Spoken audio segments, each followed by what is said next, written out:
Greetings, traveler. You've arrived at a place where time slows down, and the worries of the day begin to fade. Here, we gather to listen to history told not in haste, but in a gentle rhythm meant to calm the mind. Perhaps you're ready to drift into sleep, or perhaps you simply wish for quiet company tonight. Either way, I'm so glad you're here. Tell me, where are you listening from, and what time of day accompanies your journey back through the ages? And if you find these soft retellings of the past comforting, a simple tap on subscribe ensures you'll never miss another night's tale. Now, breathe deeply, rest easily, and let us step into the stories waiting just beyond the veil of memory. Tonight, we journey to a place where sand meets sky in an endless conversation of gold and blue, where the desert holds secrets older than most civilizations, where stone reaches toward heaven with such audacity that even after 4,500 years, we still stand before these monuments and whisper in wonder. We journey to Egypt, to the 4th dynasty of the Old Kingdom, to a time when the Nile flowed as it does today, but the world around it was impossibly different, when pharaohs were not merely kings but living gods, when the boundary between earth and eternity seemed thin as papyrus, permeable as morning mist over the river. Picture, if you will, the Giza Plateau as it appeared around 2,600 years before the Common Era. Not as it stands today, stripped by time and treasure hunters and tourists, but as it was in its glory, 3 massive pyramids rising from the bedrock, their limestone casing stones polished to such brilliance that they reflected the sun like mirrors, visible for miles across the delta, shimmering in the heat like mountains made of light itself. The largest of these, the Great Pyramid of Khufu, stood 480 feet high, taller than any structure that would be built for the next 3,800 years, composed of approximately 2.3 million blocks of stone, each weighing on average 2.5 tons, though some of the granite blocks in the king's chamber weighed as much as 80 tons. These are numbers that slide past the mind too easily, smooth as water over stone. Let us pause with them a moment, let them settle, let them become real. 2.3 million blocks. If you were to examine one block every minute of every day, it would take you more than 4 years to see them all. If workers set one block every 2 minutes, working 10 hours a day, every single day without rest, it would take nearly 30 years to complete the pyramid. And yet the Greek historian Herodotus, writing 2,000 years after the pyramid's construction, recorded that it was built in 20 years, with 100,000 men working in 3-month shifts. For centuries, these numbers seemed impossible, the stuff of legend rather than engineering. How could a civilization that had not yet discovered the wheel, that had no iron tools, that had no pulleys or complex machines, move such massive stones? How could they cut them so precisely that even today you cannot slip a razor blade between many of the blocks? How could they align the pyramid so perfectly with true north that modern compasses seem crude by comparison, achieving an accuracy of less than 1/15 of a degree?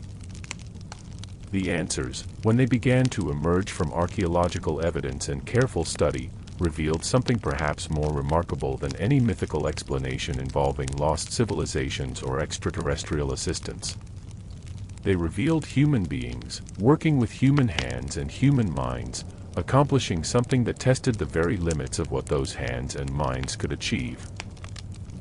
They revealed organization on a scale never before attempted, logistics that would challenge modern project managers, engineering solutions that were simultaneously simple and brilliant, and above all, a civilization that had reached a pinnacle of stability, prosperity, and unified purpose that allowed it to dedicate enormous resources to a single, extraordinary goal, ensuring that their god-king could successfully navigate the dangerous journey from this world to the next.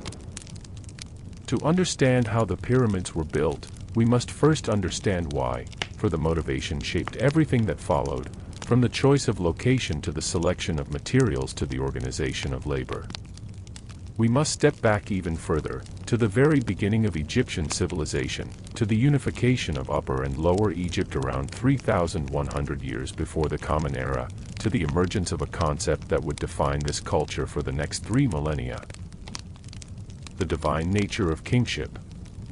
The Egyptians did not see their pharaoh as merely a ruler blessed by the gods, as other cultures did.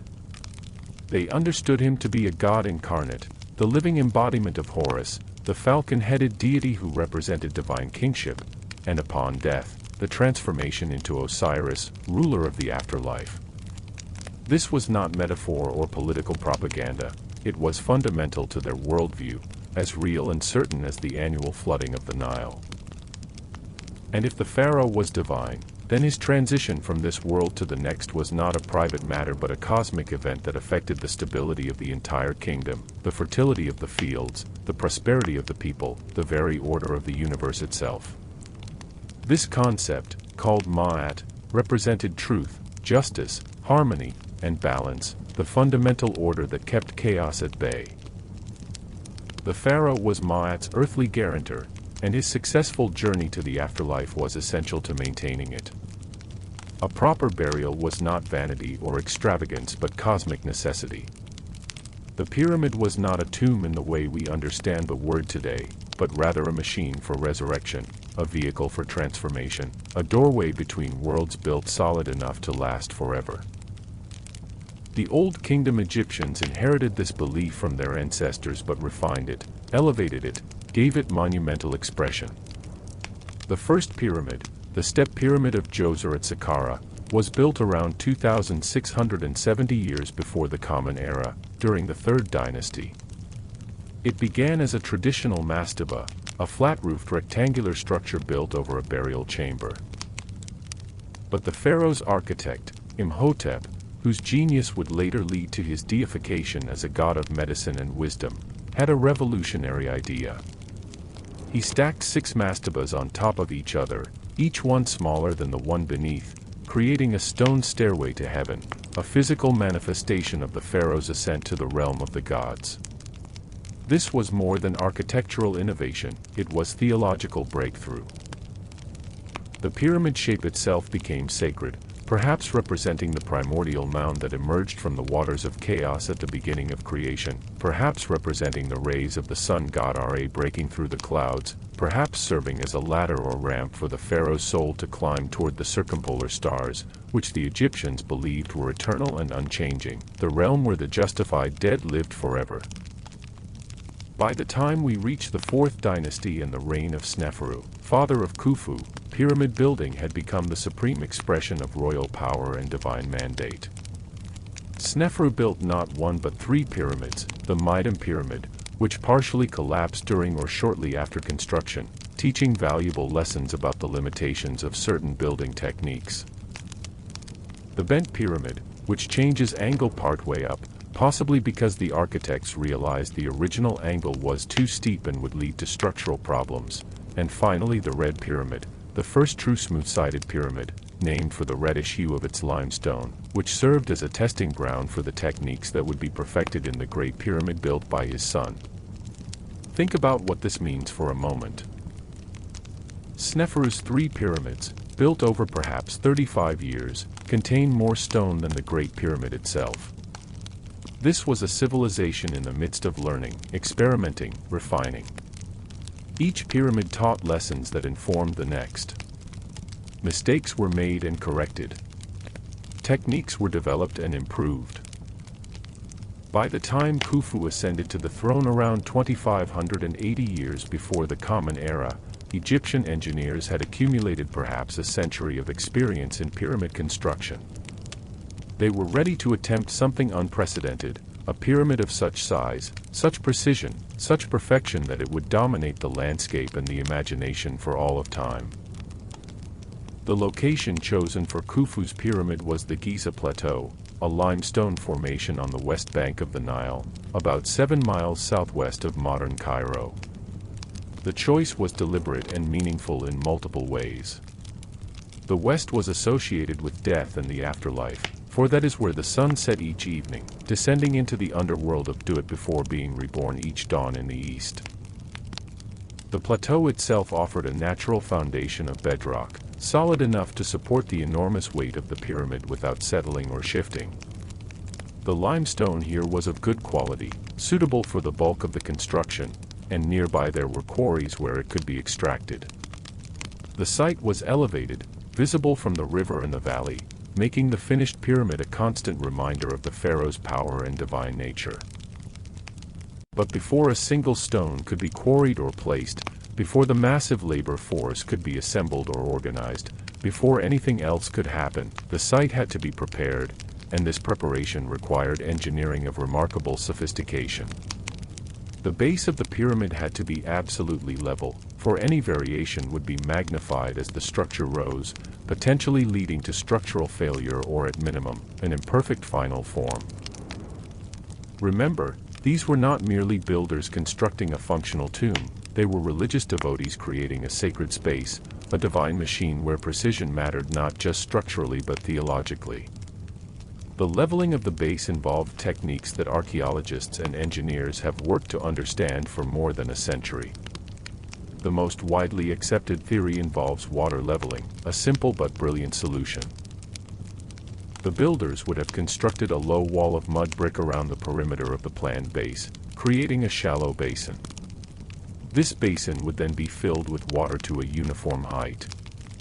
Using the water's surface as a level reference, for water always finds its level under the influence of gravity, workers could mark the water line on the walls or on posts set at intervals around the perimeter. Once the water was drained, they would cut down to these reference marks, creating a perfectly level surface. The accuracy achieved through this method was extraordinary. The base of the Great Pyramid, which covers 13 acres and measures 756 feet on each side, varies in height by less than an inch from corner to corner.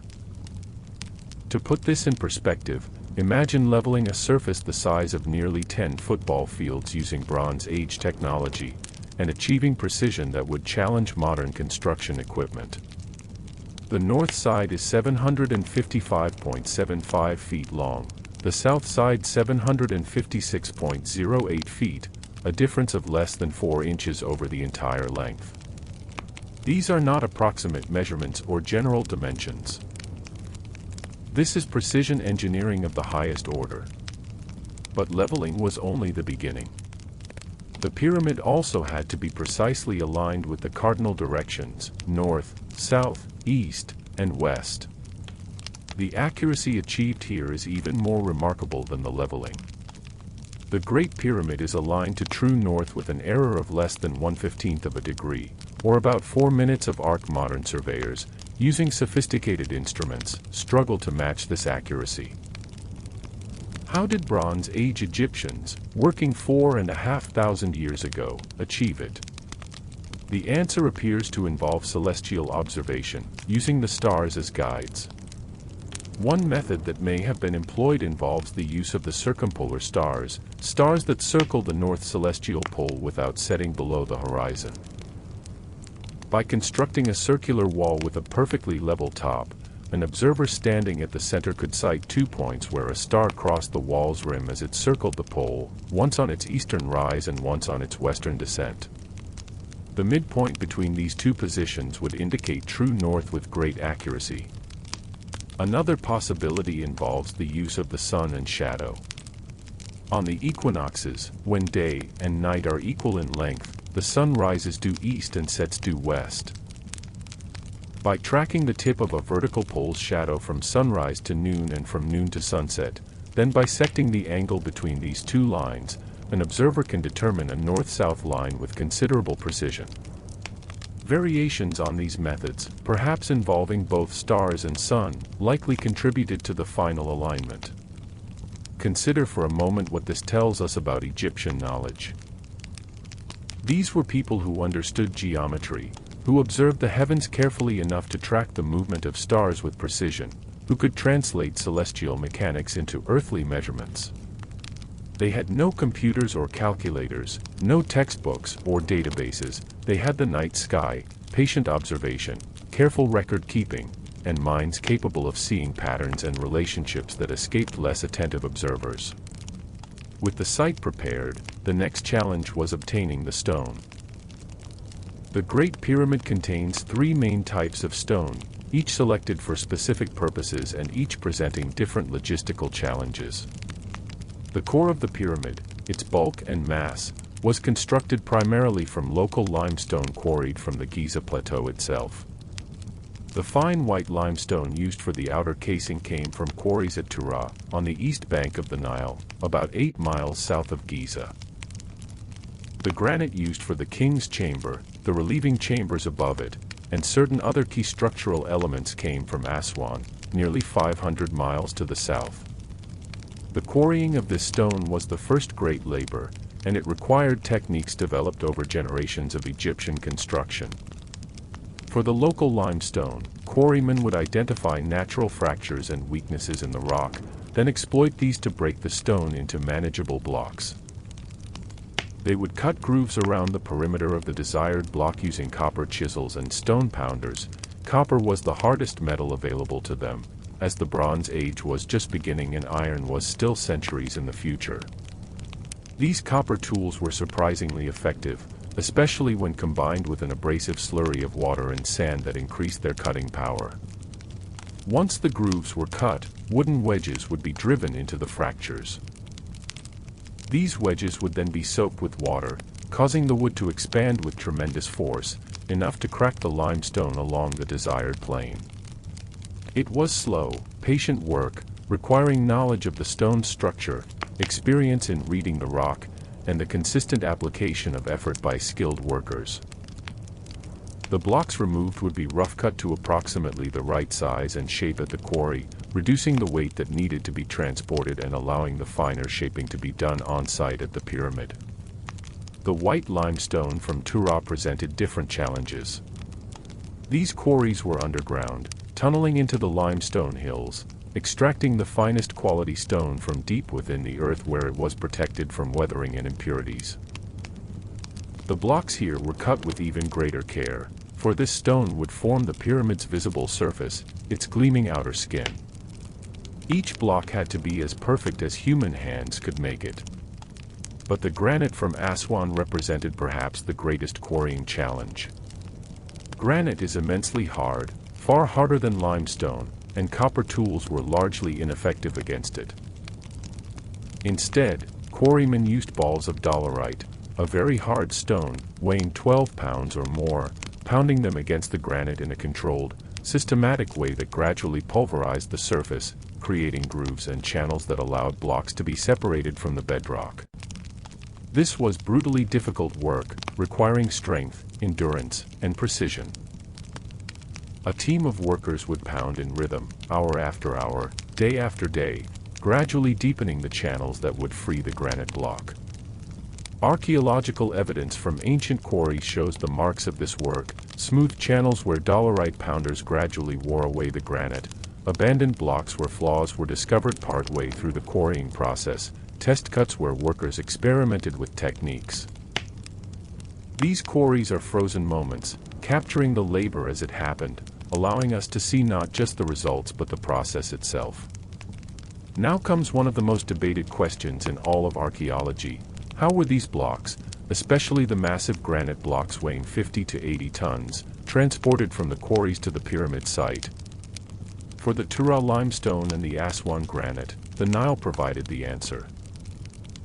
Egypt's great river was not just a source of water and fertility but a highway connecting the entire length of the kingdom.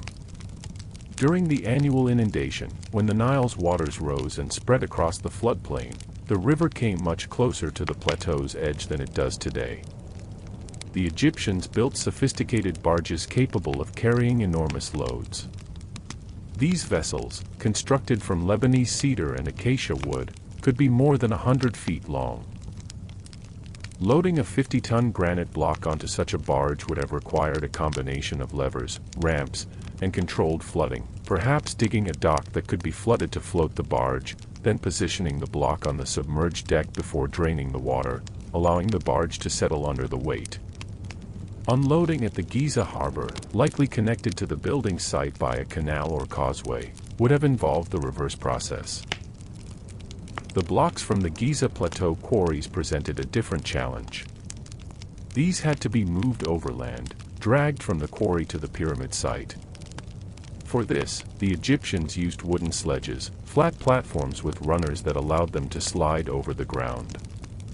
A block would be positioned on the sledge, secured with ropes, and then teams of workers would drag it using ropes attached to the front.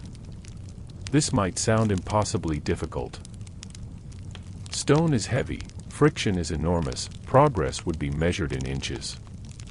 But archaeological and experimental evidence has revealed the Egyptian solution.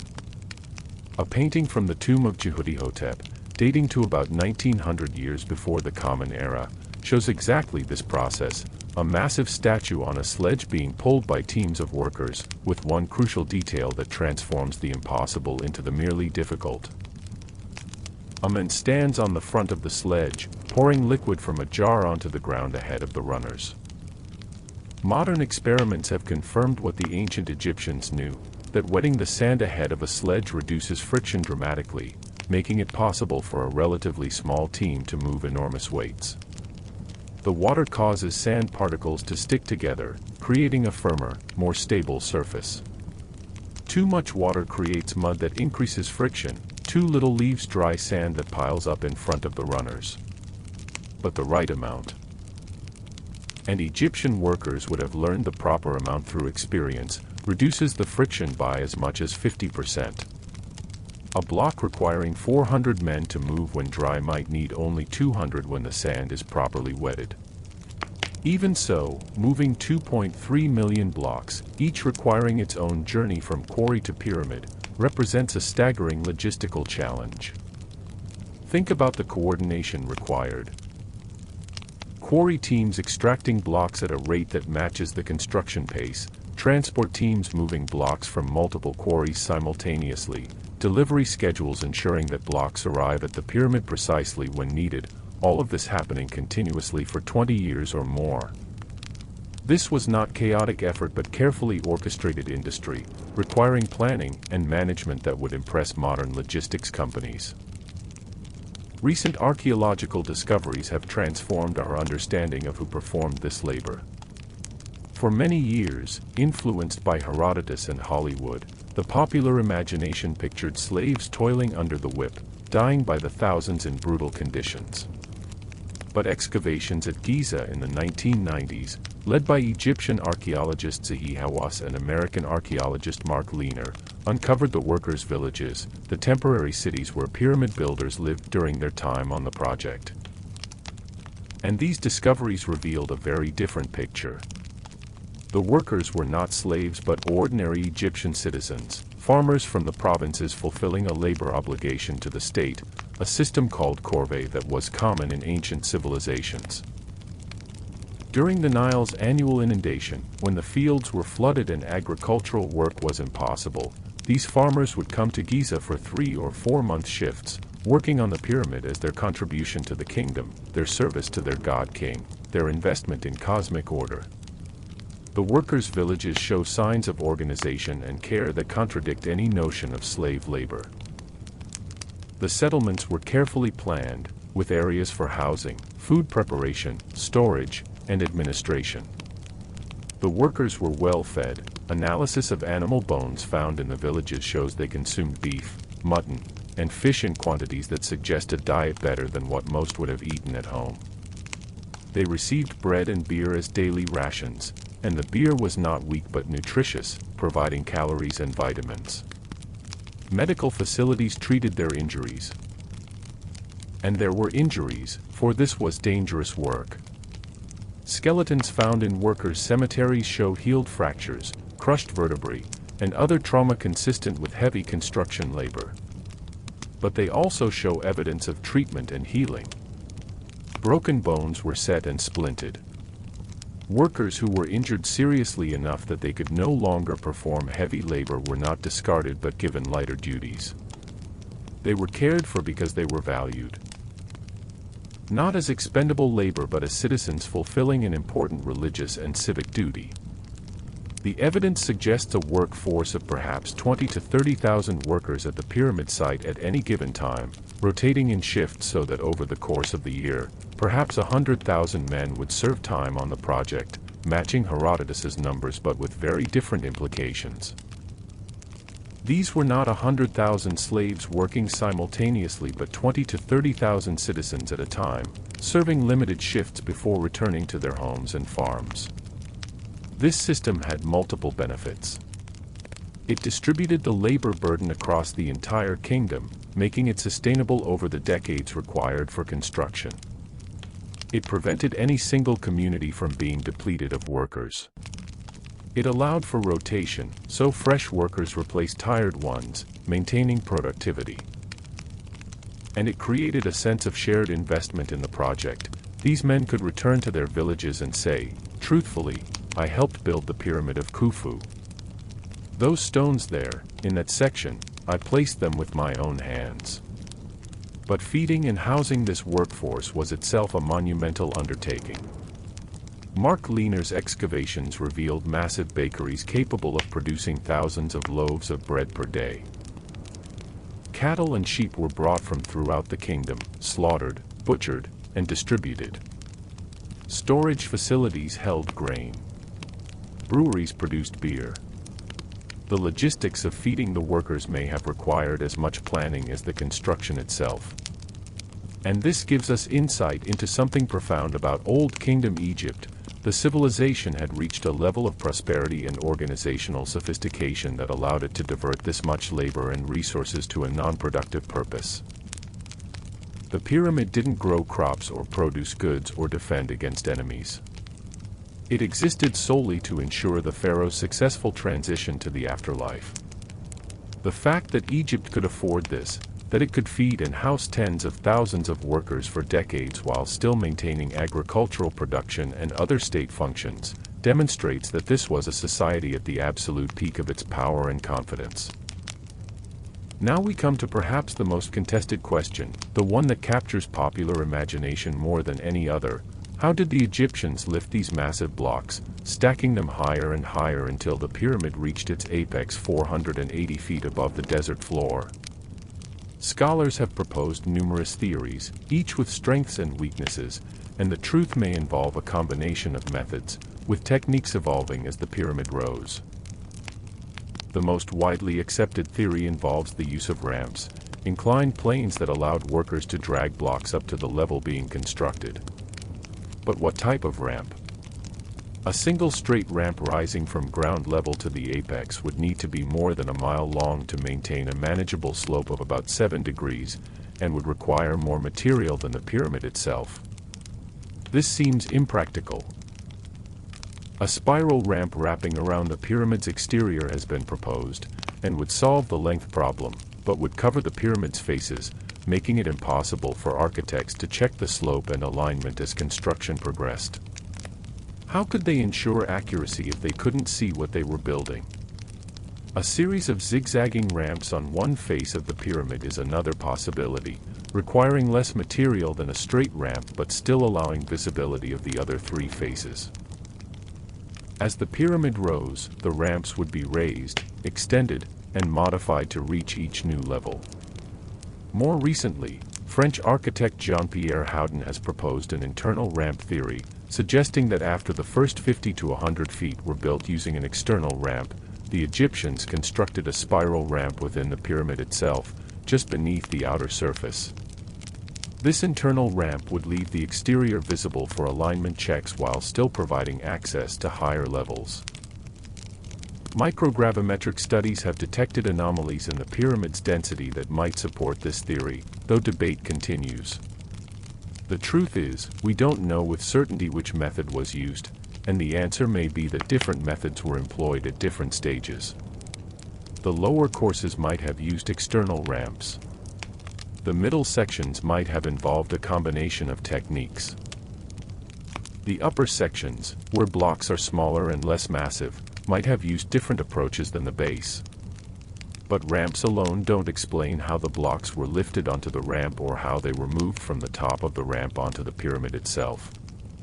Here, levers and rockers played crucial roles. A lever, a simple pole used to pry and lift, becomes immensely powerful when properly positioned. Workers could insert levers under a block, pry it up incrementally, insert packing material beneath it, then repeat the process from a different angle, gradually raising the block or shifting it into precise position. Rockers, half-cylinders of wood attached to the sides of a block, transformed a square stone into something that could be rolled, at least partially. A block fitted with rockers on two sides could be tipped and turned more easily than one dragged across flat ground. These simple machines, the inclined plane, the lever, the wheel in the form of rockers or cylindrical rollers, were the tools that built the pyramids, combined with human muscle, patience, and skill. The actual placing of each block required extraordinary precision.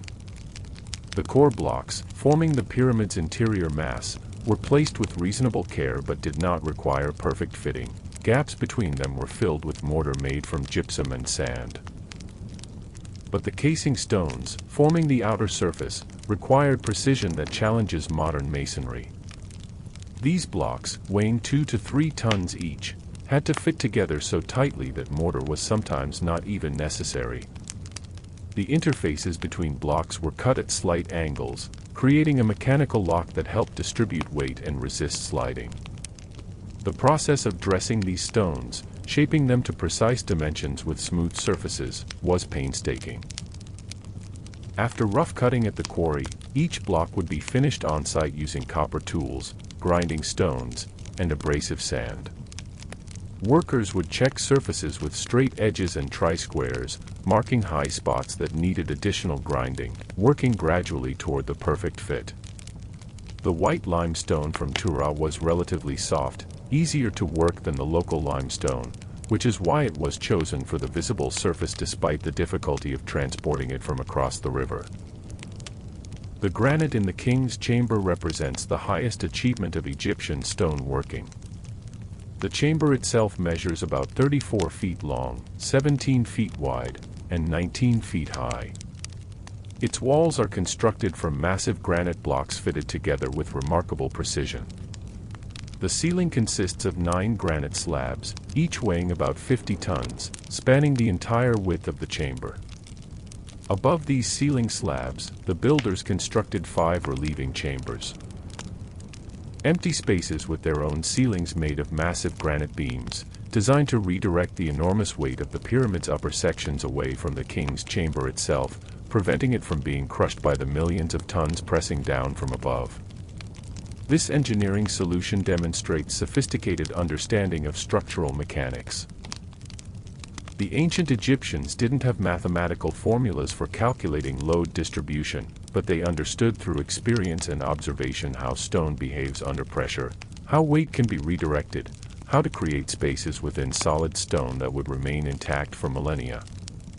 The precision of the granite work is astonishing, the flatness of the surfaces, the accuracy of the angles, the tightness of the fits. All achieved by pounding with dolerite hammers and grinding with sand, hour after patient hour.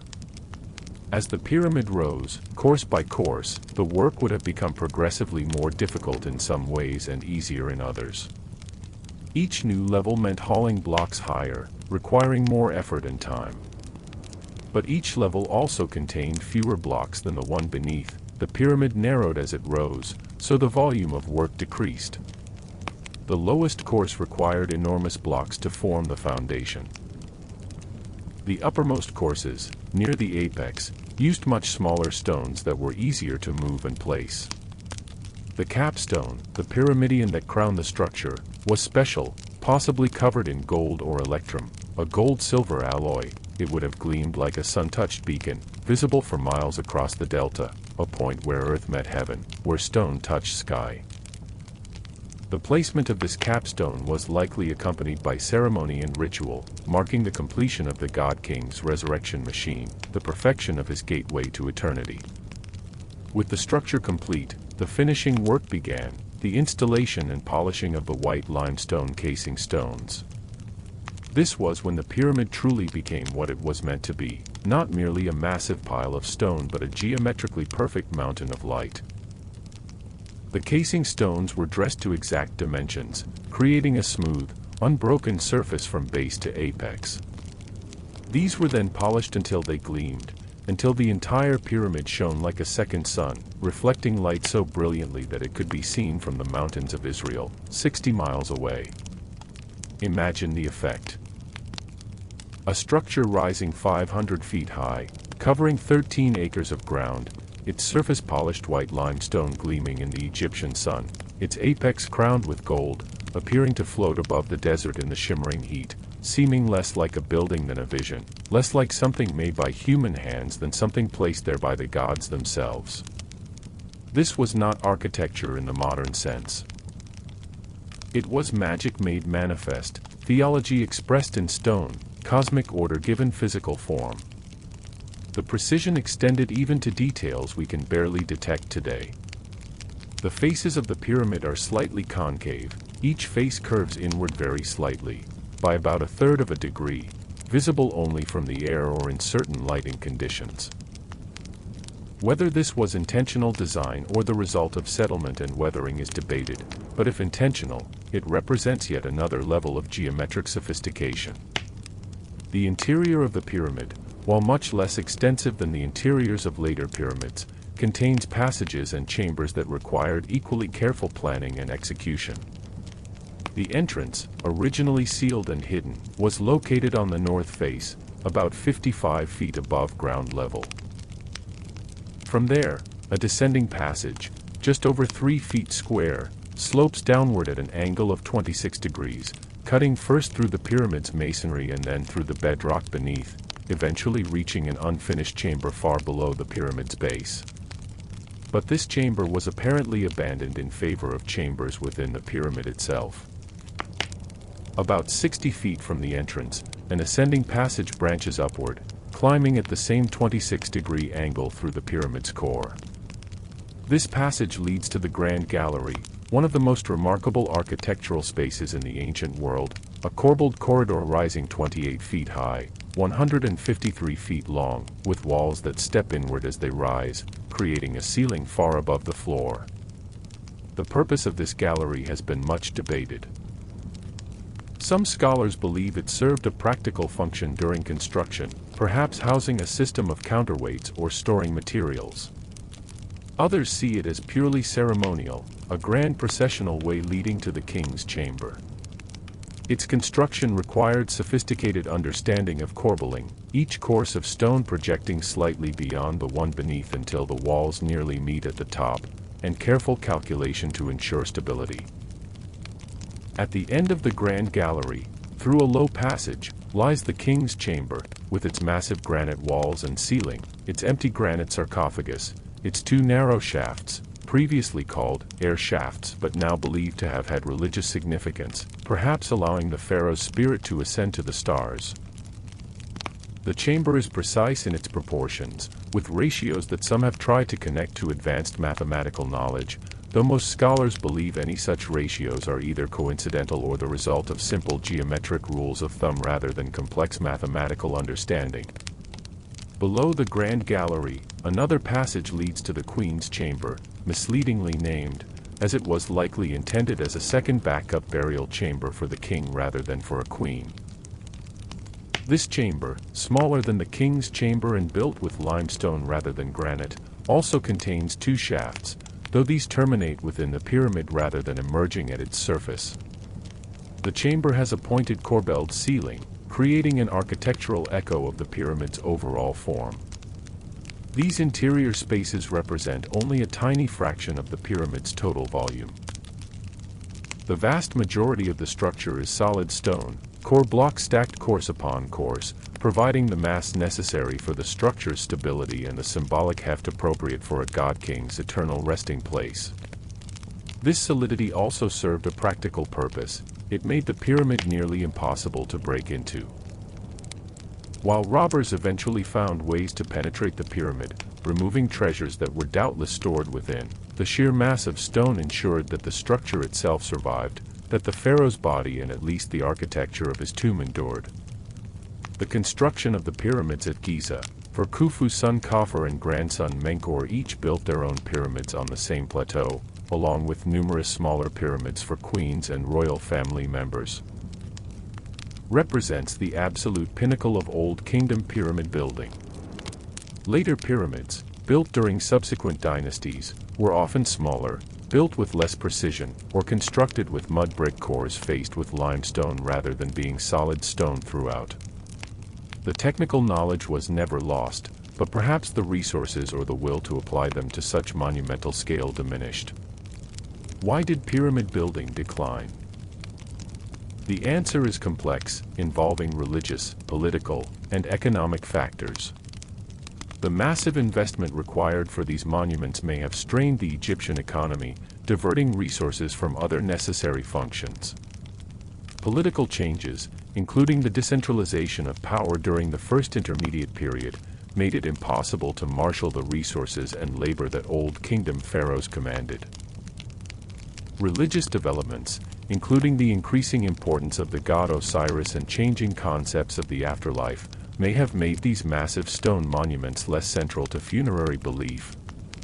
But in their moment, in the century or so when the Giza pyramids rose from the desert bedrock, they represented humanity's most ambitious attempt to build forever, to create something that would outlast not just individual lives but civilizations, languages, entire ways of life. And in this, they succeeded beyond what their builders could have imagined.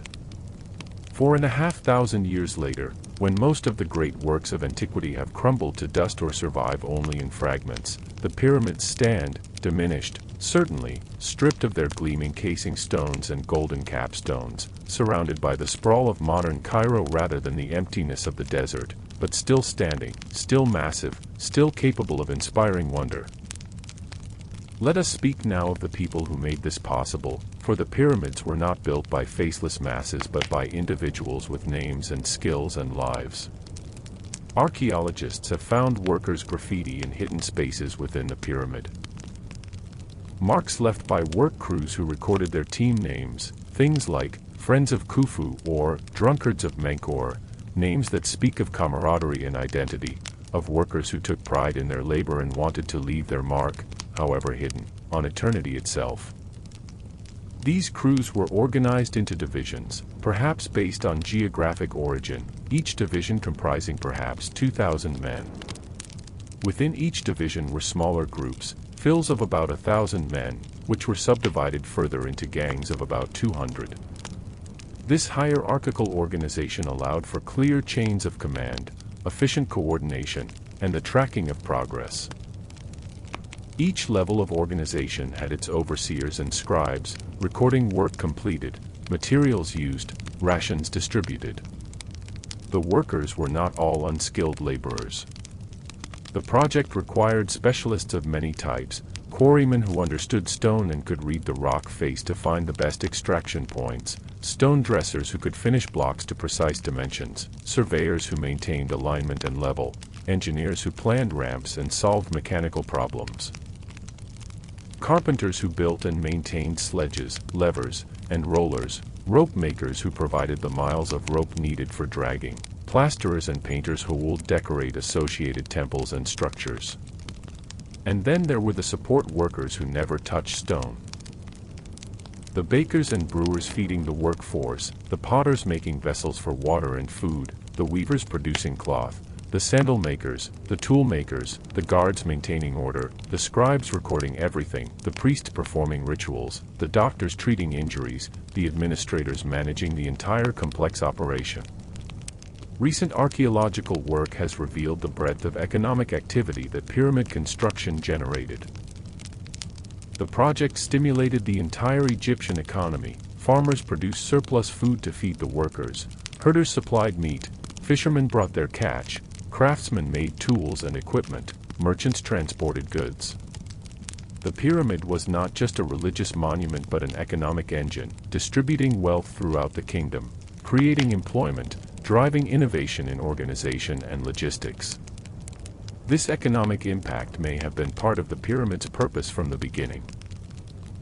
A pharaoh who could organize and sustain such a project demonstrated power and competence in tangible ways. The pyramid announced to all subjects, neighboring kingdoms, and the gods themselves, that Egypt under this pharaoh was prosperous, stable, and capable of achievements beyond other nations' dreams. It was propaganda carved in millions of tons of stone, argument for divine favor made visible for miles in every direction. The religious dimensions of the pyramid extended far beyond the burial chamber. The entire Giza complex, when complete, included not just the pyramids themselves but temples, causeways, and subsidiary structures forming a ritual landscape designed to facilitate the pharaoh's transformation and support his eternal existence. Each pyramid had a mortuary temple on its eastern face, where priests would make daily offerings to the deceased king's spirit. A long causeway, walled and perhaps roofed, connected the mortuary temple to a valley temple on the edge of the floodplain, where the pharaoh's body would first arrive by boat and where purification rituals would be performed. These associated structures were architectural marvels in their own right. Khufu's Valley Temple, the best preserved of the Giza Valley temples, features megalithic granite architecture. Massive blocks fitted together with the same precision as the pyramid core blocks, creating spaces that feel simultaneously monumental and intimate, solid enough to last forever yet arranged to guide processions, to frame views, to create experiences of approaching the divine. The Sphinx, that enigmatic creature with a human head and lion's body, carved from a natural limestone outcrop near Khufu's Valley Temple, may have served as a guardian figure, watching eternally toward the east, toward the rising sun, perhaps representing the king as a manifestation of the sun god. The Sphinx is earlier than Khufu's pyramid, probably carved during Khufu's reign or even before, but it was incorporated into Khufu's complex, demonstrating how each generation built upon what had come before, adding their own contributions to an evolving sacred landscape. The entire Giza plateau became a necropolis, a city of the dead, with smaller pyramids for queens, mastaba tombs for nobles and officials arranged in grid-like streets around the royal pyramids, creating in death a mirror of the ordered society that existed in life. These officials wanted to spend eternity near their king, and their proximity to the royal pyramid reflected their status in life. The closer to the pyramid, the higher their rank had been. The building of these subsidiary tombs continued throughout the Old Kingdom and beyond, so that Giza accumulated layers of meaning and burials over centuries, becoming increasingly dense with memorials and memories, with prayers and offerings, with the names and images of thousands of individuals who had lived and died and wanted to be remembered. The pyramid complex was not a static monument but a living religious center, continuously active, continuously evolving, continuously accumulating the devotion of generations. How long did the actual construction of the Great Pyramid take? The ancient sources say 20 years for the pyramid itself, perhaps with additional years for the associated structures. This seems plausible when we break down the mathematics. 2.3 million blocks over 20 years means placing about 115,000 blocks per year. Assuming work could proceed for about 300 days per year, accounting for festivals and weather, that requires placing nearly 400 blocks per day. If work proceeded for 10 hours per day, that means placing a block roughly every 90 seconds. This sounds impossibly fast until you remember that this is average across the entire construction period. In the early years, when the base courses were being laid, blocks were larger and heavier, but the working area was vast. All four sides of the base could be worked simultaneously, with multiple teams placing blocks in different sections. As the pyramid rose, blocks became smaller and lighter, but the working area shrank and the height that blocks needed to be lifted increased. These factors balanced somewhat, allowing for relatively steady progress throughout the construction period. But even with these considerations, the pace was extraordinary, requiring precise logistics, careful planning, and smooth coordination of thousands of workers and hundreds of supervisors. Any significant disruption, a delay in quarrying, a shortage of copper for tools, a problem with food supply, could throw off the entire schedule. The fact that the pyramid was completed, and completed with such precision, demonstrates organizational capabilities that many modern project managers would envy. What happened when the pyramid was complete? The moment of completion was surely marked with great ceremony, rituals to consecrate the tomb, offerings to ensure the pharaoh's successful journey to the afterlife, celebrations to honor the workers who had given years of their lives to the project. Then the entrance would be sealed, hidden to protect the tomb from robbers, though this protection would ultimately prove insufficient. The workers' villages would be gradually abandoned as the labor force dispersed, men returning to their homes throughout Egypt, carrying stories of their time at Giza, of the friends they had made, the hardships they had endured, the wonder of seeing the pyramid take shape beneath their hands. Some workers, particularly skilled specialists, might stay on to work on subsequent pyramids.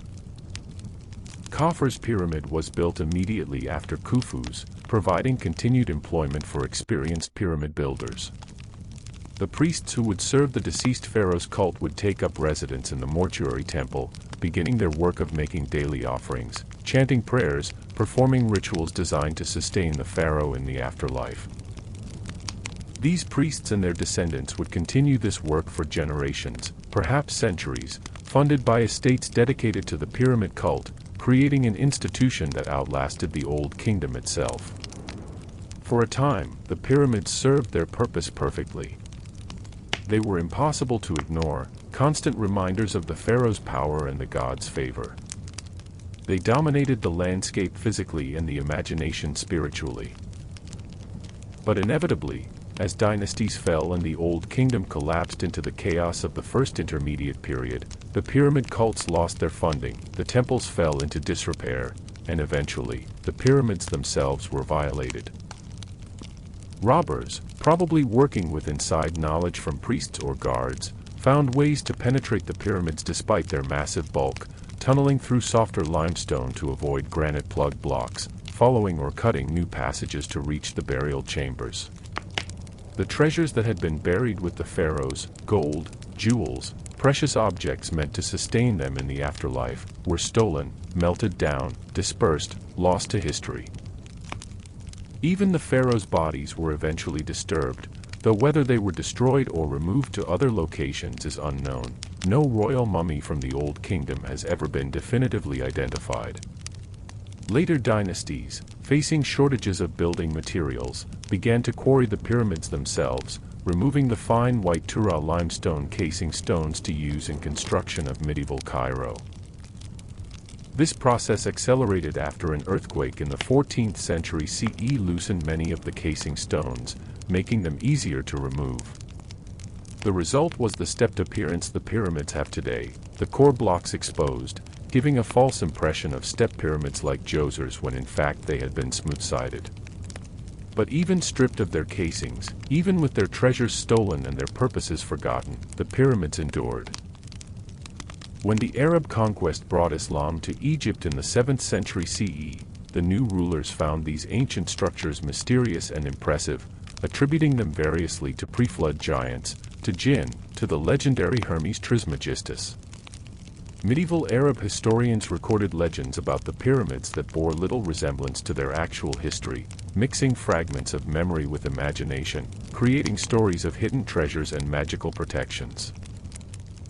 European interest in the pyramids increased during the Renaissance and Enlightenment, with travelers bringing back descriptions and measurements, though often wildly inaccurate. The pyramids were attributed to the biblical Joseph, to nomadic tribes, to anyone except their actual builders, as if the idea that ancient Egyptians could have constructed them was too improbable to consider. It was not until the late 18th and early 19th centuries, with Napoleon's expedition to Egypt and the birth of modern Egyptology, that serious archaeological study of the pyramids began. Napoleon's savants measured and documented the Giza pyramids with unprecedented accuracy. The decipherment of hieroglyphics by Jean-François Champollion in the 1820s finally allowed scholars to read what the ancient Egyptians had written about themselves, revealing the true builders and purposes of these monuments. Since then, generations of archaeologists, engineers, and historians have studied the pyramids, gradually reconstructing how they were built through a combination of archaeological evidence, experimental archaeology, study of ancient Egyptian technology and methods, and careful reasoning. Each decade brings new discoveries: a workers' village uncovered, a previously unknown boat pit found, evidence of ramps or workshops revealed. Modern technology has added new tools to this investigation. Ground-penetrating radar, cosmic ray muon detection, photogrammetry, laser scanning, these methods reveal internal structures without invasive excavation, detect hidden chambers, create precise three-dimensional models, show details invisible to the naked eye. Yet even with these advanced tools, mysteries remain. We still debate exactly which ramps were used, precisely how the massive granite blocks were raised, what the full extent of the internal passages might be. And perhaps that is appropriate. The pyramids were built to be eternal mysteries, secrets held in stone, questions posed to the sky. They were never meant to be fully understood by mortal minds but rather to inspire awe, to suggest possibilities beyond the ordinary, to serve as bridges between human and divine. In this, they have succeeded beyond measure. Let us consider what the pyramids represent beyond their physical reality. They are, first and foremost, an achievement of organization and logistics as much as architecture. Building the Great Pyramid required coordinating tens of thousands of workers, managing complex supply chains, maintaining productivity over decades, solving unprecedented engineering problems, and maintaining quality control across millions of individual stone blocks. This required bureaucracy, record-keeping, planning, and management on a scale never before attempted. The development of these organizational capabilities for pyramid building had effects far beyond the pyramids themselves. The scribes who learned to track resources and workers, the administrators who learned to coordinate large groups, the engineers who learned to solve complex problems, these people and their skills could be applied to other state projects, to military campaigns, to economic development. The pyramids were, in a sense, training grounds for the organizational sophistication that made Egypt a great power. They also represent a society's ability to imagine a future beyond individual lifetimes. No one who began work on the Great Pyramid expected to see it completed. The project would spend generations of workers, overseers, and pharaohs. Yet each person contributed their part, trusting that those who came after would continue the work, that the vision would be realized even if they themselves did not witness it. This requires a particular kind of faith, not just religious faith in the gods and the afterlife, but social faith that the kingdom would endure, that order would be maintained, that what was begun would be finished. In this way, the pyramids are monuments to human cooperation and trust as much as to royal power. Yes, the pharaoh commanded their construction, but thousands of individuals chose to participate, to contribute their labor, to care about the quality of their work even when that work would be buried forever in the pyramid's core where no one would see it. The workers who marked their team names in hidden spaces were claiming ownership of the project, asserting that this was not just the pharaoh's pyramid but also theirs, that they had helped create something meaningful, something that would last. The pyramids also represent humanity's eternal struggle with mortality, our refusal to accept that death ends everything, our need to believe that something of us can continue, can endure, can matter beyond the brief span of our lives. Every culture has grappled with this, created their own answers, burial practices, ancestor worship, monuments, written records. The ancient Egyptians simply did it on the grandest scale imaginable, creating tombs so massive that they could not be ignored or forgotten, ensuring immortality through sheer size and persistence. And they achieved this immortality, though not quite in the way they intended. The pharaoh's bodies are gone, their treasures stolen, their names known only to scholars and tourists. But the pyramids remain, and through them, the pyramid builders, both the kings who commissioned them and the workers who built them, have achieved a kind of immortality. They live on not as gods or spirits but as human beings who achieved something extraordinary, who pushed the boundaries of what was possible, who left a mark on the world that thousands of years could not erase. This is perhaps the deepest answer to why the pyramids were built, not just to house dead kings or demonstrate royal power or employ surplus labor during flood seasons, but because humans need to create, to build, to leave something behind that says, we were here, we mattered, we could do this impossible thing. The pyramids are expressions of hope that we are more than dust, that our efforts can have meaning that transcends our mortality, that we can touch eternity even though we ourselves are finite. Modern people often view ancient civilizations with a mixture of admiration and condescension. We admire their achievements while assuming our own superiority. We have computers and smartphones, spacecraft and nuclear power, medical technology that would seem miraculous to ancient eyes. But the pyramids remind us that brilliance and capability are not the exclusive possessions of modern humanity.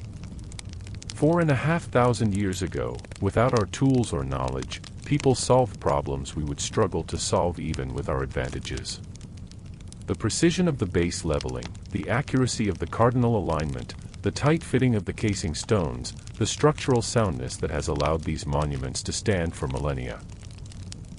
All of this required intelligence, patience, skill, and ingenuity equal to anything we bring to our own challenges. The ancient Egyptians were not primitives who stumbled into building pyramids through brute force and lucky accident. They were sophisticated problem solvers who developed innovative techniques, who learned from their mistakes, who refined their methods over generations, who achieved mastery of their craft. And they did all of this with a profound sense of purpose that gave meaning to their labor. They were not merely building tombs but creating cosmic machinery, participating in rituals that maintained the universe's order, ensuring that the sun would continue to rise, that the Nile would continue to flood, that life would continue to triumph over chaos. This sense of cosmic significance elevated the work from mere construction to sacred duty, transforming anonymous laborers into participants in divine drama. Can we recapture something of how it must have felt to work on such a project? Imagine yourself as one of those workers, a farmer from a province in Middle Egypt, arriving at Giza for your 4-month shift during the inundation. You've heard stories about the pyramid, of course, everyone has. But seeing it for yourself, still growing, not yet complete, is overwhelming. The sheer scale defies comprehension. You can barely see the top when you stand at the base. You're assigned to a gang, given a place in the workers' village, issued your daily rations. The work is hard, harder than anything you've done on your farm. Dragging blocks in the sun, even with wetted sand reducing friction, requires strength and endurance. The heat is oppressive. Your hands blister, your muscles ache, your back protests. But around you, thousands of other men are doing the same work, and somehow this makes it bearable. You develop friendships, share complaints, trade jokes and stories. Your gang develops pride in its work. You compete with other gangs to see who can place more blocks in a day, who can maintain better quality, who can work more efficiently. When your overseer praises your team's work, you feel genuine satisfaction. This is not just meaningless labor but contribution to something greater than yourself, something that will last forever. Perhaps one day you're chosen to work on the interior passages, in the dim torchlight far from the sun and air. The passages are cramped, and claustrophobia plucks at your nerves, but you're placing blocks in what will become the grand gallery, and you understand that you're building something no one else has ever built, something new in the world. You place your block with extra care, ensuring it's perfectly positioned, knowing that long after you're dead, after everyone you know is dead, after your village has vanished and your name has been forgotten, this block will still be here, still doing its job, still part of something magnificent. Or perhaps you're working on the exterior, placing and dressing the fine white limestone casing stones. This requires different skills, precision over strength, patience over endurance. You work with careful, deliberate movements, checking and rechecking that the surface is perfectly flat, that the angles are exact. When you finally step back and see your section complete, gleaming in the sun, fitting seamlessly with the blocks around it, you feel a satisfaction deeper than words can express. Your 4 months end, and you return home to your village, to your family and fields. You're thinner than when you left, hardened by the work, marked by a scar from when a block shifted unexpectedly and caught your hand. But you're also changed in less visible ways. You've seen what human beings can accomplish when they work together toward a common goal. You've been part of something that will outlast nations. You tell your children, I built the pyramid, and though they've heard the story before, they listen again, seeing new respect in their eyes.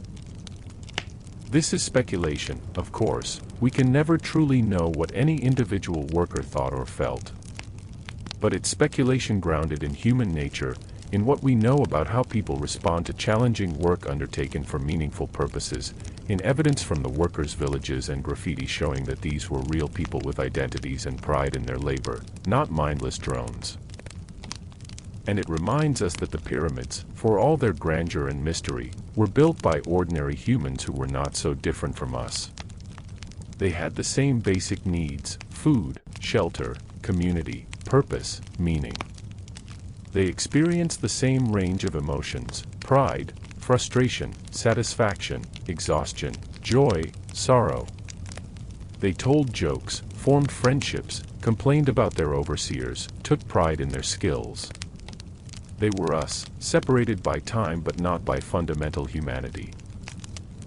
This connection across millennia is perhaps the most profound thing the pyramids offer us.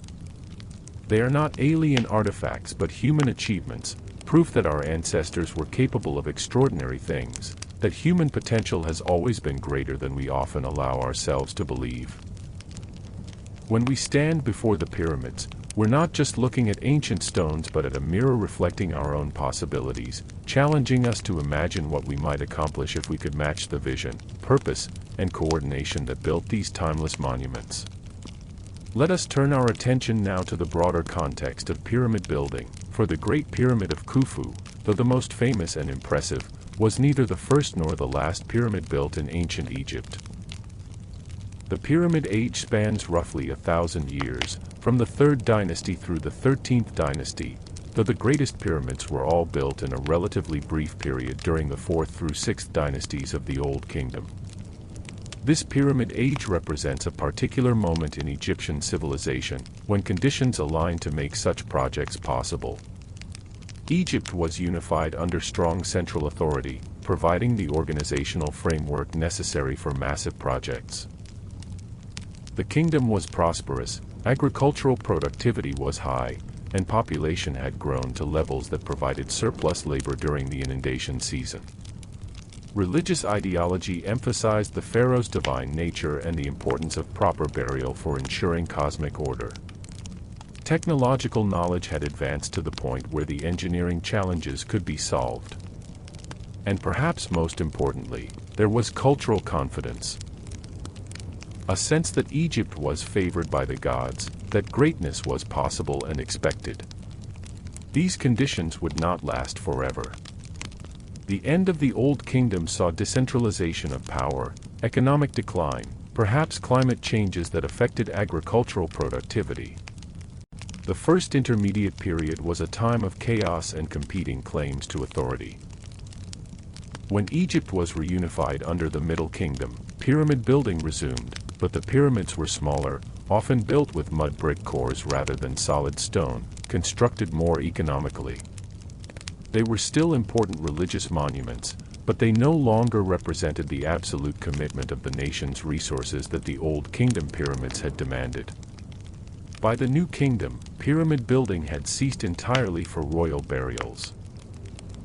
Pharaohs were now buried in hidden rock-cut tombs in the Valley of the Kings, a change driven partly by the failure of pyramids to protect against tomb robbery and partly by evolving religious beliefs that no longer required such massive monuments.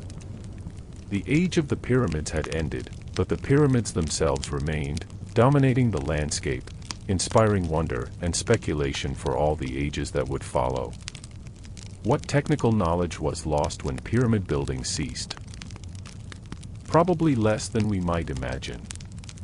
The basic techniques, quarrying, transport, and masonry, continue to be used for other construction projects throughout Egyptian history. The temples of the New Kingdom, such as Karnak and Luxor, demonstrate that Egyptian builders retained their capability for monumental architecture. What was lost was not so much knowledge as the particular combination of resources, organization, and will that allowed for projects on the scale of the Great Pyramid. This raises an interesting question: could the ancient Egyptians have built something even larger than the Great Pyramid? Structurally, probably yes, at least to some limit. The Great Pyramid's mass is close to the maximum that can be supported by the limestone bedrock beneath it without significant settling, but better locations might have allowed larger structures.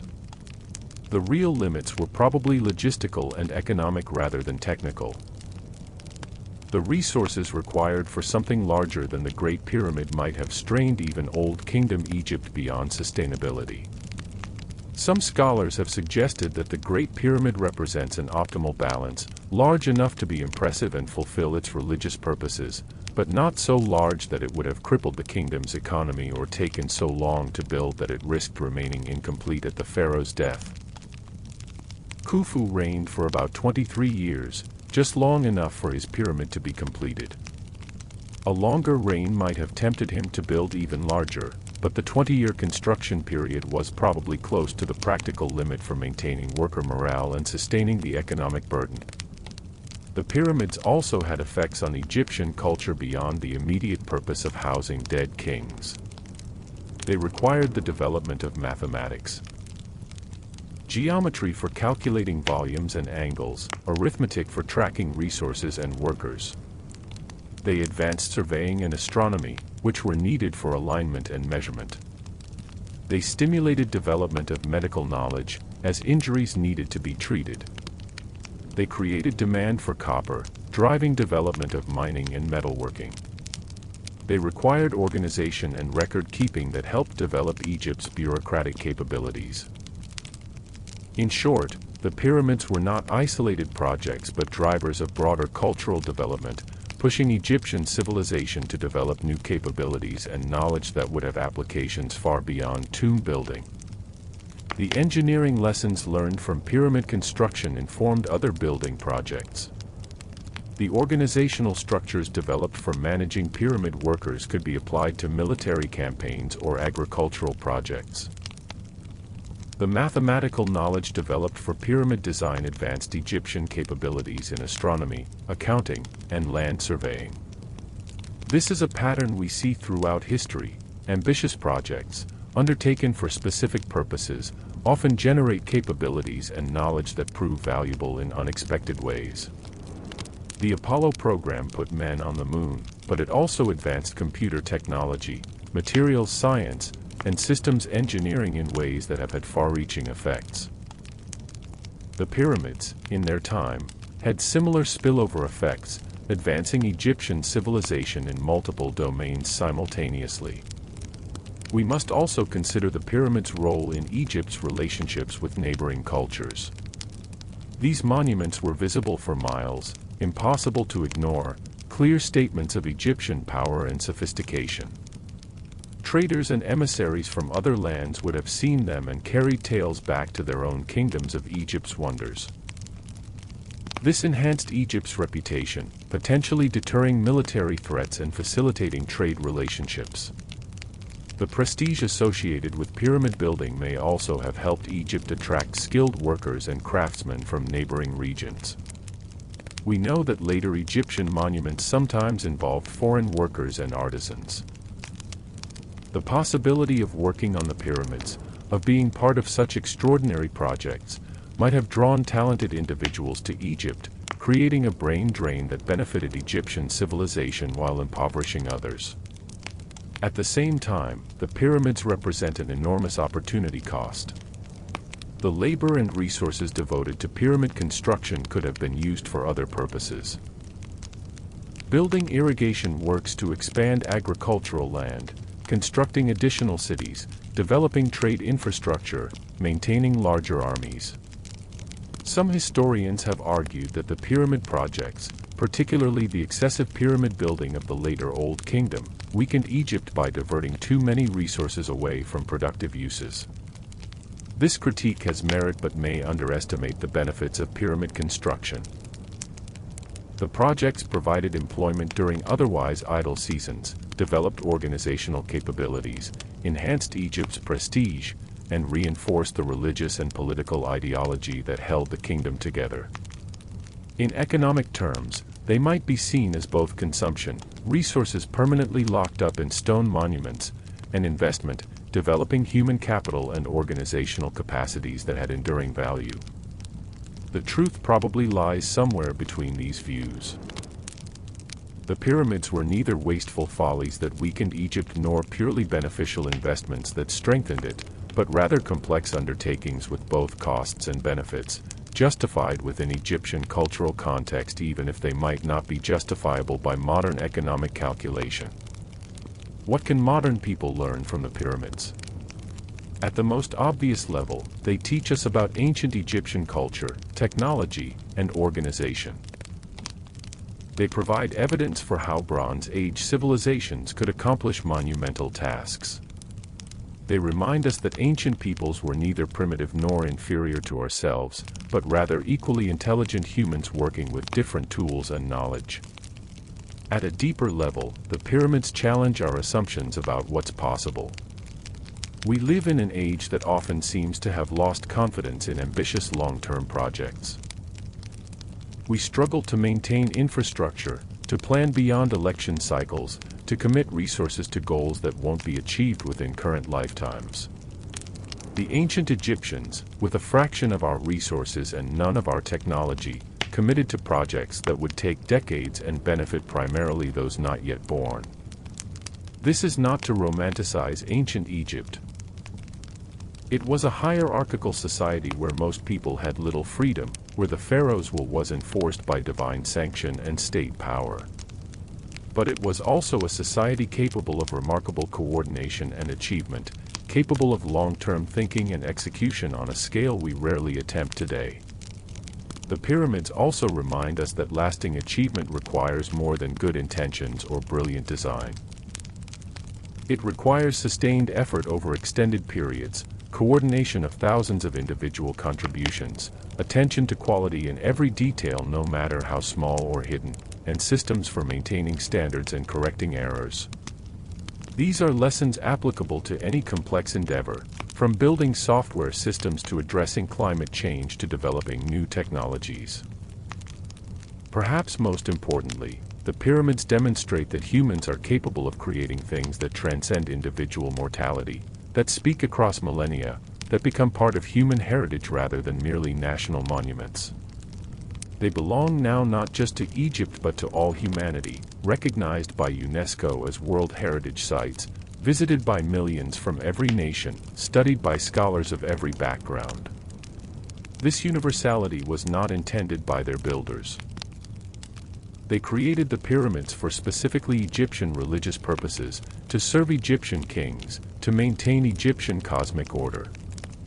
But great achievements often transcend their original purposes, taking on meanings and significance that their creators never imagined. The pyramids have become symbols of human potential, of what our species can accomplish when we combine vision, organization, skill, and persistence. They have also become eternal mysteries, questions carved in stone. Despite more than 2 centuries of intensive archaeological study, despite all our modern technology and analysis, we still don't know everything about how they were built, why certain design choices were made, what all the interior passages and chambers signify. Each answer seems to generate new questions. Each discovery reveals how much we still don't understand. This persistence of mystery is itself instructive. It reminds us that the past is not simply there to be excavated and understood, that some aspects of ancient cultures remain irreducibly foreign to us, that our ancestors' thoughts and motives cannot be fully reconstructed from material remains. We can know what they built and make educated guesses about how they built it, but fully understanding why, the cultural meanings, the religious significance, the emotional and spiritual dimensions of pyramid building, may always partly elude us. And perhaps that's appropriate. The pyramids were built to be eternal, to outlast not just individual lives but entire civilizations. They have succeeded in this beyond what their builders could have imagined. They stand now in a world utterly transformed from the one that created them, a world of electric lights and airplanes, of democracy and science, of a global civilization that ancient Egyptians could never have conceived. Yet the pyramids remain, adapting to each era's interpretations and uses, meaning different things to different ages while retaining their essential mystery and grandeur. As our understanding evolves, as new techniques allow us to probe the pyramid's secrets with ever greater precision, we may eventually answer most of the remaining questions about their construction. We may discover hidden chambers, decode the full significance of every design element, reconstruct with confidence the exact methods used for every stage of construction.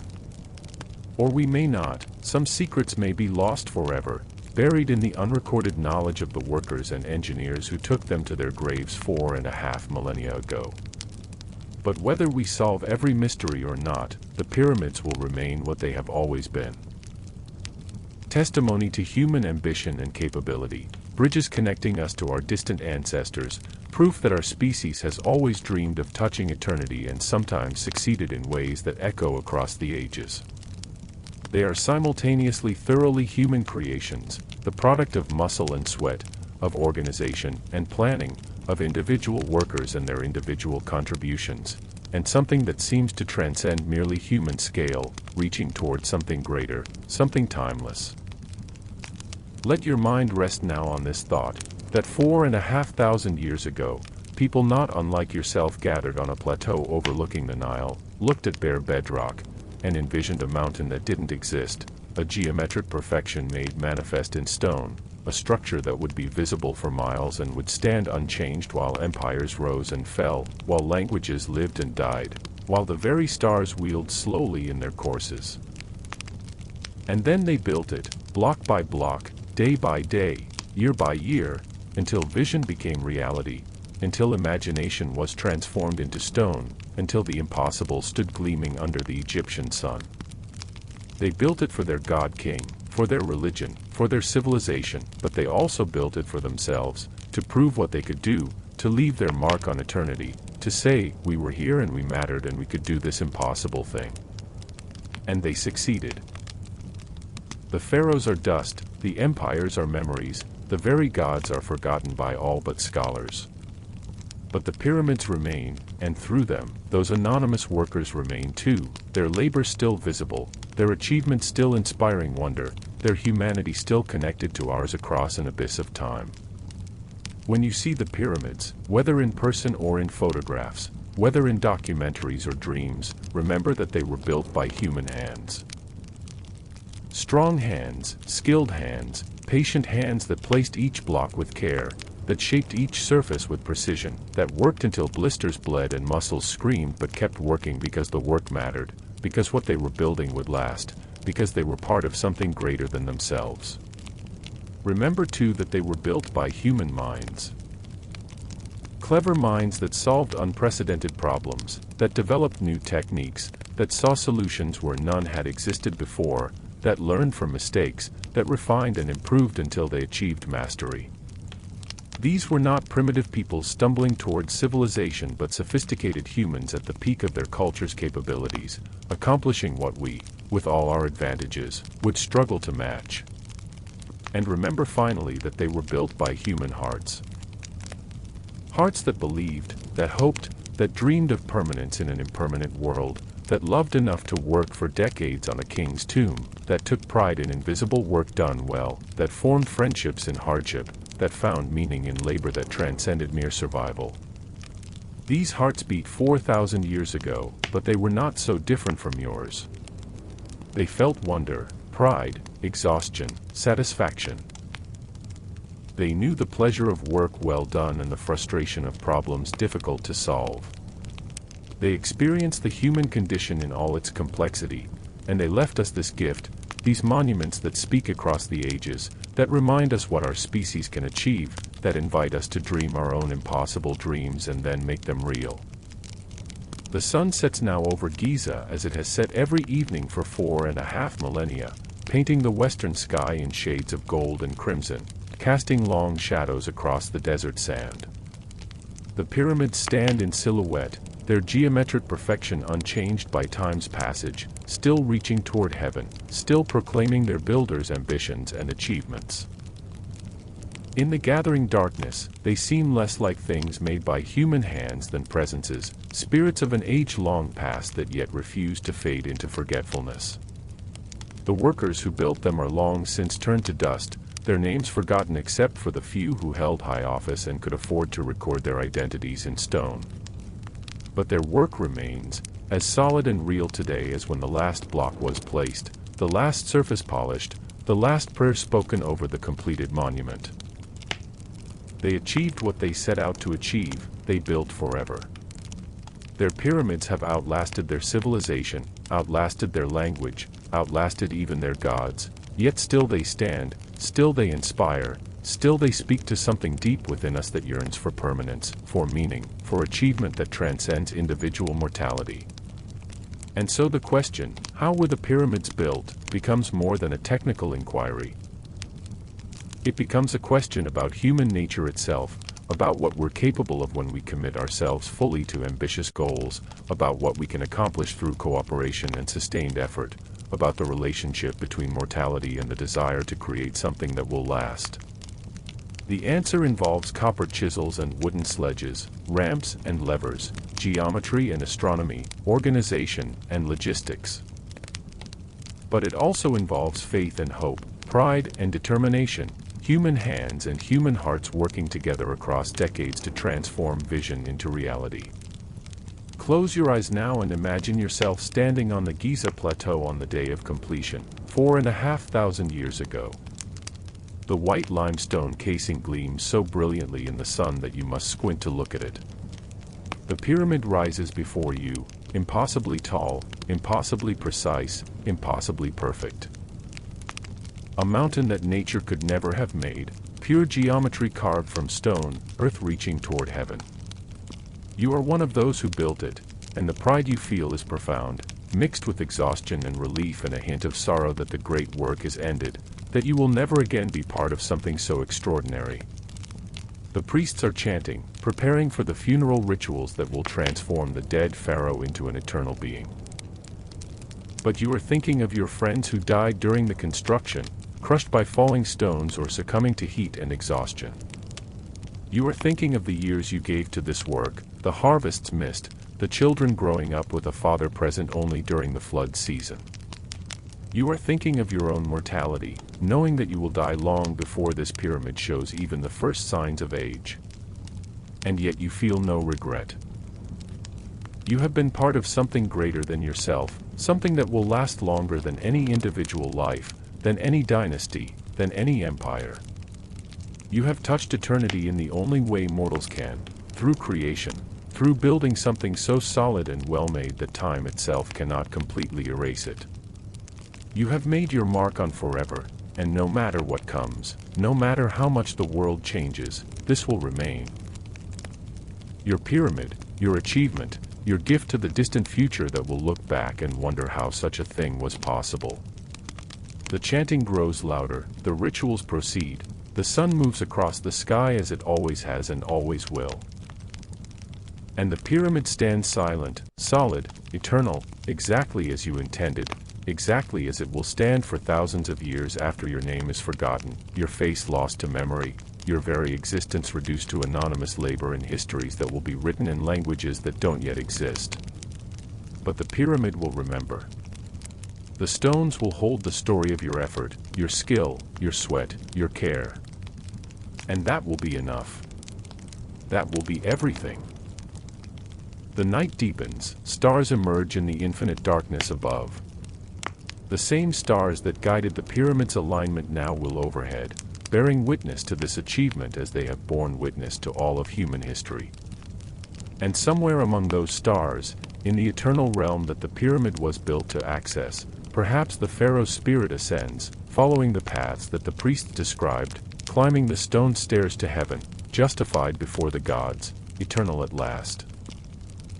But on the earth below, the real immortality is the pyramid itself, not the pharaoh's tomb but the worker's monument, not one man's achievement but a civilization's, not divine magic but human determination made manifest in millions of tons of carefully placed stone. This is what remains. This is what endures. This is how the pyramids were built. With hands and minds and hearts, with organization and skill and endless patient effort, with faith in the work and pride in the achievement, with the determined belief that humans can create permanence, can build forever, can touch eternity with fingers of stone. And so they did. And so the pyramids remain, 4,500 years later, still standing, still inspiring, still speaking to us across the vastness of time, still asking us to dream impossible dreams and then build them, block by block, day by day, until the impossible becomes real, until vision becomes stone, until we too touch eternity in the only way mortals can, by creating something that will outlast us, that will speak for us when we are silent, that will remember us when all else is forgotten. Rest now, traveler, in the knowledge that you are connected to those ancient builders, that the same capability that allowed them to achieve the impossible lives within you, that the hands that placed those stones thousands of years ago are not so different from your hands, that the minds that solved those problems are not so different from your mind, that the hearts that found meaning in that work are not so different from your heart. You are human, as they were human, and humanity has always been capable of extraordinary things when we commit ourselves, when we work together, when we believe that our efforts can matter, can endure, can make a difference that echoes across the ages. The pyramids prove this. They are the evidence, solid and undeniable, that we are more than dust, that our works can outlast our lives, that we can build forever if we try. Sleep now, and dream of stone reaching toward heaven, of geometric perfection rising from desert sand, of human hands creating permanence, of mortal effort achieving immortality. Dream of the pyramids as they were, gleaming, perfect, new, and as they are, weathered, stripped, ancient, and know that both visions are true, that greatness endures even through transformation, that achievement survives even as empires fall. The pyramids stand. They will stand tomorrow. They will stand for all our tomorrows, bearing witness to what our ancestors achieved, inspiring us to our own achievements, connecting past to present to future in an unbroken chain of human ambition and human capability. They are our inheritance and our inspiration, our connection to the deep past and our encouragement for the distant future. And when you next look at the pyramids, in pictures or in person, see them not just as ancient monuments but as messages from people like yourself, saying, "We built this. We achieved this impossible thing. And if we could do this, imagine what you might achieve. Dream your impossible dreams. Then build them. Make them real. Touch eternity as we did, by creating something that will last, that will matter, that will speak for you when you are gone." This is how the pyramids were built. With determination and skill, with organization and cooperation, with faith and hope and human effort sustained across decades, with the belief that we are more than brief sparks in the darkness, that we can create light that will shine long after we ourselves are extinguished. They built with stone, but they built with something more, with human will, human ingenuity, human refusal to accept that mortality must mean meaninglessness. And they succeeded. By every measure, they succeeded beyond what anyone could have reasonably hoped. The pyramids stand. The pyramids endure. The pyramids speak. And through them, those ancient builders speak too, saying, "We were here. We mattered. We did this." And 4,500 years later, we hear them. We understand. We are inspired. Sleep now, gently, peacefully, knowing that human achievement is possible, that extraordinary things can be built, that mortality need not mean insignificance. Dream of pyramids rising, of stone reaching skyward, of human determination creating permanence. Dream of your own impossible achievements, your own permanent marks, your own touches of eternity. The pyramids stand in the darkness, patient, eternal, waiting for the sun's return as they have waited for 4.5 millennia of sunrises. They will be there tomorrow, and the day after, and all the days that follow, speaking to future generations as they speak to us, reminding humanity of what we have achieved and therefore what we might achieve again. Rest well, traveler. The journey through time is complete. The pyramids have shared their secrets, not just how they were built, but why, and what they mean, and what they tell us about ourselves. Rest in the knowledge that you are part of this great human story, that the same potential that built the pyramids lives in you, that your own efforts, your own works, your own achievements can also touch eternity in their own way. The desert night is silent. The stars will slowly overhead. The pyramids stand eternal, unchanged, immovable, exactly as they were built to stand, exactly as they will stand for ages yet to come. And in this permanence, in this defiance of time's erosion, in this monument to human determination, we find hope, inspiration, and the courage to dream our own impossible dreams. Sleep now. Rest deeply. And when you wake, remember the lesson of the pyramids, that the impossible becomes possible through sustained effort, that permanence can be achieved through patient work, that mortality can be transcended through creation, that we, fragile and brief as we are, can build forever if we try. The pyramids stand.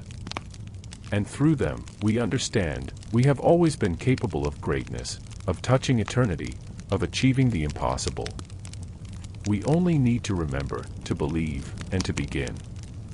Good night, traveler. May your dreams be filled with visions of stone and sky, of human hands creating permanence, of impossible achievements made real. May you wake tomorrow inspired to build your own monuments, however large or small, to touch your own eternity in your own way. The pyramids endure.